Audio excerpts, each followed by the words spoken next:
Vamos lá, rapaziada, para mais alguns casos grandes. Vamos lá. Chevrolet Corsa não aciona a ventoinha do radiador. É bem comprido, hein? Vamos lá. Um reparador cadastrado relatou-se que em sua oficina encontrava-se um veículo modelo Corsa, ano 97, MPFI, 4 bicos, ar-condicionado e direção hidráulica, ó, completinho.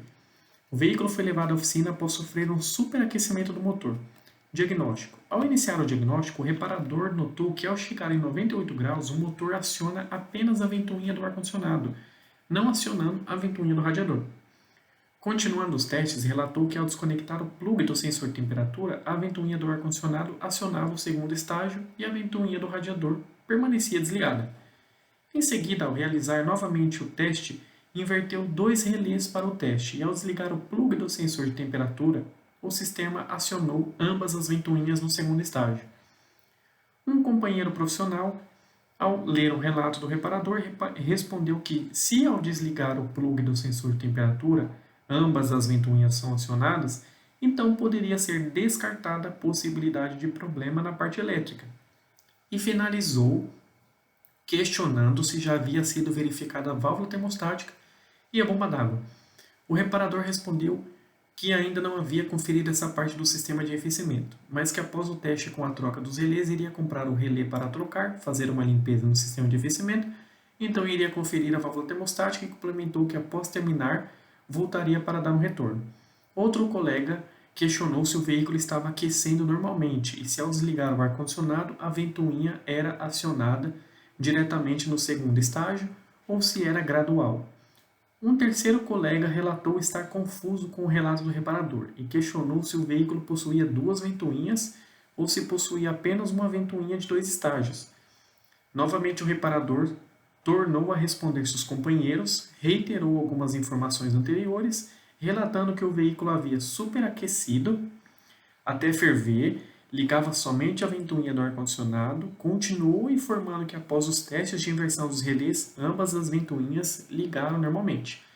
Finalizou relatando que trocou o relé com problema, retirou o suporte da válvula termostática e a bomba d'água, mas estavam com funcionamento perfeito. Após realizar a montagem do sistema e trocar a água do sistema, ligou o motor e ao atingir 95 graus, o veículo acionou ambas as ventoinhas. Neste momento, o reparador questionou seus colegas se isso estava correto e pediu ajuda dos mesmos. Mais um companheiro respondeu, afirmando que o modelo possui plug eletrônico, que sempre ao ser desligado aciona ambas as ventoinhas, como um procedimento de segurança, a fim de evitar superaquecimento, e completou que já havia pego um outro carro da mesma marca que a ventoinha acionava mesmo quando o motor estava frio e o responsável era o ar-condicionado com pouca carga de gás, sendo essa estratégia de segurança uma forma inventada pelos fabricantes para chamar a atenção do proprietário e recomendou que o reparador verificasse o sistema do ar-condicionado. No dia seguinte, o reparador retornou ao tópico para dar um desfecho ao seu tópico e uma resposta aos seus colegas de fórum, que tanto lhe ajudaram. Ele comentou que o primeiro defeito era o relé de primeira velocidade, que estava com defeito, e depois da troca do componente, o veículo estava entrando em procedimento de segurança. Mas após a manutenção do gás do ar-condicionado, em uma oficina especializada, o veículo voltou a funcionar normalmente, acionando apenas a ventoinha do radiador e ao ligar o ar-condicionado, ambas acionaram, mas agora no primeiro estágio. Ômega com freio travado. O veículo da Chevrolet 96, motor 4.1, chegou à oficina apresentando problema de travamento das rodas. Ao ler o relato do colega, recomendou que fosse verificado o pino de ataque do hidrovácuo, que se localiza atrás do cilindro mestre. O colega complementou que nesse pino existe uma porca que deve ser regulada com uma chave canhão e que deveria ser regulado para dentro para aliviar o sistema de freio, mas que se o hidrovácuo for do tipo regulagem fixa, deveria ser enviado para a oficina, pois montaram com um reparo de má qualidade e estaria trabalhando enforcado. Outro companheiro de profissão descreveu que já havia pego um veículo do mesmo modelo, que apresentava o mesmo problema, e este era a regulagem do pino do cilindro mestre, que já havia sido feita muito atacada. havia sido feita muito atacada, fazendo com que o sistema de freio trabalhasse enforcado, ou seja, como se o pedal de freio estivesse sempre pré-acionado, e recomendou verificar se existia folga nesse pino com o pedal desacionado. O reparador, após ler as dicas, informou que, quando frio, o sistema apresenta folga, mas após andar cerca de 25 minutos, o sistema aquecer, a folga desaparecia. Por unanimidade, vários outros reparadores, ao ler o relato e as dicas de seus colegas, concordaram que o sistema estava trabalhando pré-acionado. E ao esquentar, travava tudo, pois não havia folga entre hidrovac e o seu mestre. Solução. O reparador retornou para dar um desfecho ao seu tópico e relatou aos seus companheiros que revisou todo o sistema de freio e todos os componentes estavam em perfeito funcionamento.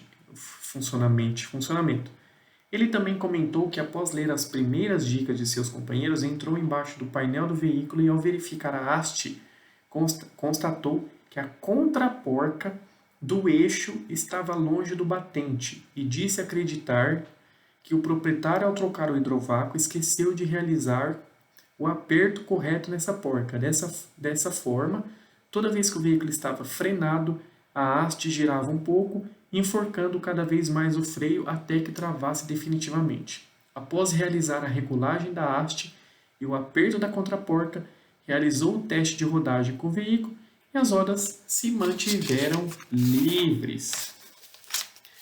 Outro caso gigante. Puta, o pessoal gosta de digitar, hein? Pelo amor de Deus, bicho. Puta merda, vamos lá. Siena Fire 2003 com tempo de injeção alto. Eu vou ver se eu começo a cortar um pouco esses casos aqui, mas vamos lá. O reparador relatou que o carro veio desmontado de outra oficina, onde foi realizada a troca de correia dentada e então não funcionou mais. Disse ainda que, ao receber o veículo, conferiu o ponto do motor, verificou o sensor de temperatura, as velas e a bomba de combustível, que estavam novos. Conectou o scanner no sistema do veículo e ainda conferiu se não havia entradas falsas de ar no coletor, mas não encontrou nada. Sem saber como proceder, decidiu pedir ajuda, onde explicou o caso e todos os procedimentos por ele adotados até então. Um companheiro de profissão, ao ler o relato do reparador, recomendou que fosse verificada a correta aplicação dos componentes para o motor em questão, pois provável ser um defeito colocado proveniente de outra oficina. Alguns dias depois, o reparador retornou dizendo que havia trocado o corpo de borboleta e, através do scanner, notou uma diferença no tempo de injeção. Disse também que conseguiu outro arquivo de informações do módulo, mas, ao fazer um telecarregamento, não obteve melhora.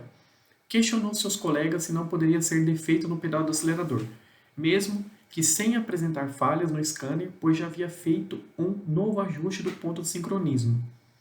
E ainda empenhado no problema do veículo, o reparador reportou que, ao medir a taxa de compressão do motor, conferiu o valor de 13,13 por 1. Comentou desconfiar se essa causa do problema, pois, ao olhar pelo furo da vela, notou que o pistão possuía centro mais elevado, mas estranhou, pois não havia feito serviço na parte de baixo do motor. Solução. Após se deparar com uma alta taxa de compressão do motor, o reparador decidiu remover o cabeçote, constatando que o motor havia sido montado com pistões do tipo flex, sendo esse o motor a gasolina. Ao informar o proprietário do veículo que não autorizou a troca dos pistões, o reparador se viu obrigado a montar o motor com 2 juntas no cabeçote. Após montar os componentes, mediu a taxa de compressão, que estava em 11 por 1, mas quando estava para colocar o sensor de rotação, notou que ele estava com a guia de posição quebrada, permitindo que ele entrasse em qualquer posição. Constatado isso, verificou o componente e montou na posição correta. Ao finalizar o serviço, voltou para dar uma posição aos seus companheiros e informou que o veículo voltou a funcionar normalmente, e de fato era um defeito colocado. Olha, nunca tinha visto montar com 2 juntas. Eu já vi fazer junta mais alta. Com 2 juntas não, ele aqui colocou. Montar com 2 juntas. Se tem gente aí, ai, Deus me livre, que não sei o que, resolveu o problema do cliente. O cliente não foi atrás de garantia, que não está falando que ele foi atrás de 2. Eu mandaria fazer uma junta mais alta, uma só. Mas ele colocou 2, Talvez ele passou um verniz marítimo entre as juntas, ou em cima da junta, ou embaixo da junta, eu não sei como é que ele fez. Montou, resolveu, enfim. Último, Pace Fox 2008 com marcha lenta irregular. O reparador relatou que conferiu também... Não, peraí. Chegou à oficina apresentando marcha lenta irregular. Iniciando o diagnóstico, o reparador conferiu ponto, os bicos, sensor MAP, sensor temperatura, mas nenhum apresentava defeito. O reparador relatou que conferiu também a bomba de combustível, a bobina, as velas e os cabos de vela, módulo e o TBI. Após verificar todos os componentes citados, constatou que a sonda, quando em marcha lenta, apresentava valores abaixo dos especificados, mas ao acelerar o motor, a sonda trabalhava perfeitamente. Ao ler seu relato, um primeiro companheiro de profissão recomendou que ele fizesse o seguinte procedimento. Com o carro em marcha lenta, injete lentamente descarbonizante direto no TBI e que acompanhasse a reação do motor. Se ele alterasse a marcha lenta, significaria que o veículo apresentava uma falsa entrada de ar, uma falta de combustível devido à baixa pressão da bomba e ou algum bico injetor entupido. Um segundo reparador pediu mais detalhes sobre o defeito. Também questionou qual era a tensão da sonda, como estava a regulagem do motor e se havia sido verificada a vedação dos cilindros e feitos testes de pressão e vazão de combustível. O reparador respondeu aos seus colegas informando que já havia sido realizado teste de pressão e vazão da bomba e dos bicos injetores. Complementou ainda que colocou outro veículo do mesmo modelo lado a lado para realizar testes comparativos, mas não encontrou nenhuma falha e que a única falha acusada no scanner é referente à sonda lambda. Outros dois reparadores apontaram sincronismo, entradas falsas de ar e bicos injetores, além de questionar se foi feito o ajuste básico no corpo de borboleta e também se havia sido comparado entre os dois veículos os valores de pressão do coletor de admissão e com a troca cruzada do sensor MAP. O reparador tornou a responder seus colegas dizendo que já havia feito as comparações e trocas cruzadas que recomendaram e que também já havia sido feito ajuste no corpo de borboleta. Complementou relatando que tudo o que os reparadores haviam recomendado ele já havia realizado e que tinha certeza de ser um defeito colocado, pois o carro já havia chegado de outra oficina. Um terceiro reparador ainda retornou a resposta de seu colega e recomendou verificar o líquido de arrefecimento se é novo e se não havia indícios de superaquecimento. Se não havia algum indício de pequeno calço hidráulico, pois já havia pego um caso parecido na qual a biela estava torta e só apresentava sintomas na marcha lenta. O reparador retornou, novamente informando que o AF do carro estava correto e que ao injetar descarbonizante a marcha lenta ficava correta e estável e queria verificar o ponto do calço hidráulico, pois era um veículo que já vinha de outra oficina e após a manutenção do motor ficou parado por um período de tempo. Mais um reparador solícito ajudou seu companheiro de profissão, recomendou testar o catalisador e informou que se ele estiver muito aberto, a sonda trabalha com uma leitura muito baixa, que em alguns carros chega a acender a luz acusando a sonda, mesmo com todo o sistema em perfeito estado de funcionamento. Solução. O reparador respondeu agradecendo a informação e informou que realizou vários ajustes no veículo e havia tido uma melhora significativa, mas ainda não estava em perfeito funcionamento. Alguns dias depois, o reparador retornou para dar uma resposta para seus companheiros. Pediu desculpas pela demora no retorno, mas era devido ao cliente estar com o veículo e complementou informando que o problema, de fato, era uma entrada falsa de ar no coletor.